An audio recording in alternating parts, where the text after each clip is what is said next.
So, nung una, yun yung nung pandemic pa po, I was in grade 12 when my dad told me to audition for Pinoy Big Brother. Tatay mo ang nagsabi, mag-PBB. Yung story po kasi dyan, si Papa, kaibigan niya po si Miss Nene, yung big winner of Season 1 from Romblon. And my dad's also from Romblon. He was supposed to audition for Season 2. So, kumbaga siya yung frustrated housemate sa family po namin.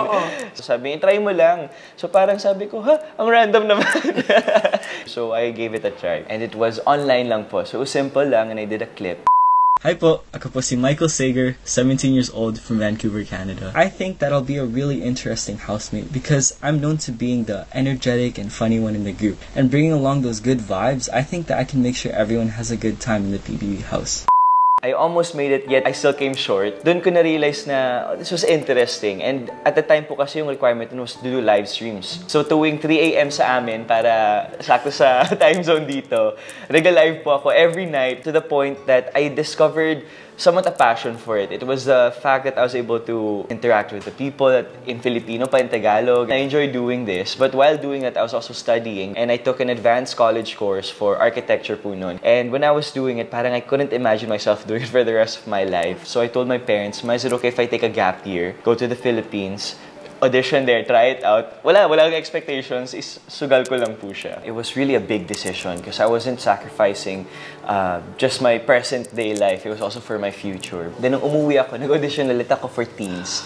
And then ngayong pangatlo was the Celebrity Collab Edition. Sabi ko, wow, I mean, the impossible became possible kasi GMA na ako, tapos sa ABS siya. Nandun pa din po yung fear, of course. But knowing na I've been a good person naman, my parents raised me well, it was something that from fear turned into excitement po na parang gusto ko ipakita sa mundo ang bata na laking Canada pero pusong Pinoy.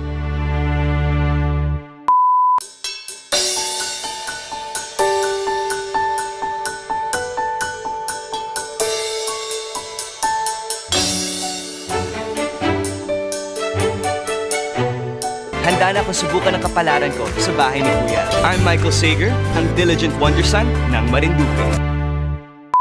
Anong pinakamahirap sa loob ng house? Siguro po, pinakamahirap yung pagkain. Oh, bakit? I'll be honest, kasi malakas po kumain sa labas. Sa bahay po kasi 16 po kami nung time namin na yun. So, yung ulam po namin, malaking bowl ng halo-halong vegetables. Sana pag walang budget, haluin lang ni Ate lang yan. Tapos, mga siguro ganito lang po yung portions namin per person. Tapos, isang itlog, isang tinapay. So, hindi po nabubusog. So, ginagawa ko po nun is after kumain ng meal, kukuha ko ng rice, toyo, used oil, tapos chichirya, yung cracklings po. Tapos yun kay second meal ko na para mabusog lang. Isa yun. Pakikisama. The first day pa lang, sabi ko, grabe guys, yung mga housemates dito, nag-jive agad. Kumbaga, we all were confident and we were all able to say hi, start conversations. Parang never ko naramdaman na shyness or anything. And it was so cool. Kanino ka naging close?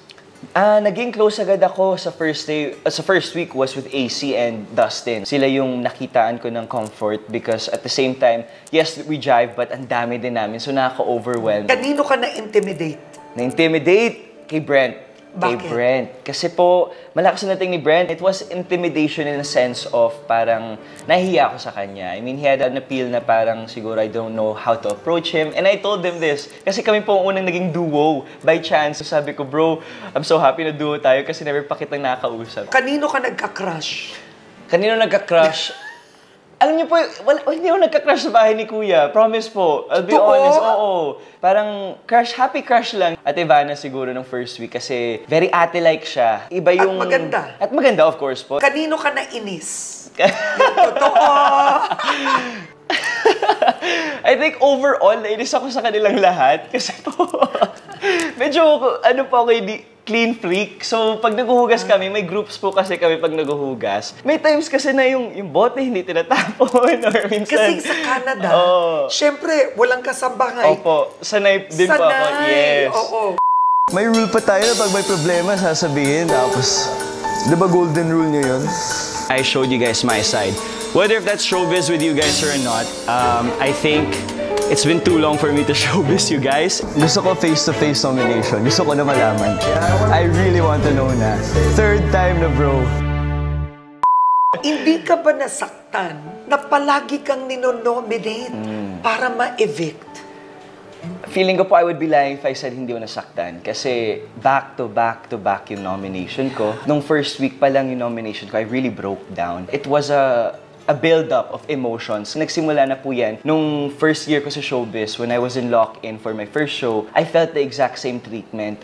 The boys didn't like me. There was so many misconceptions and misunderstandings. I couldn't find friends even into showbiz, even after that. Parang hirap na ako kasi inuunahan nila ng impression na hindi nila kinikilala. And nung sinabi yung reasons kung bakit na nominate, sabi ko kay Kuya, this was the only time that I really gave it my all. Makulit ako kasi that's me po eh. I just really expressed it. Tapos yun pa yung reason kung bakit ako na-nominate. As it continued, on the third one, that's when it really hit me. I went to the garden area, umiyak po ako kasi sabi ko, yung tingin ko po sa family namin sa bahay ni Kuya, it's really a family. Sabi ko sa kanila, I cherish you guys forever kasi I don't have many friends talaga. Masakit siya kasi parang, ano ba problema sa akin? I love them so much and parang I couldn't receive just one time na masave ako from nomination to make me feel na, well, Michael, we love you too. Or is it because ang PBB in the end is a competition? Do you think you were a threat?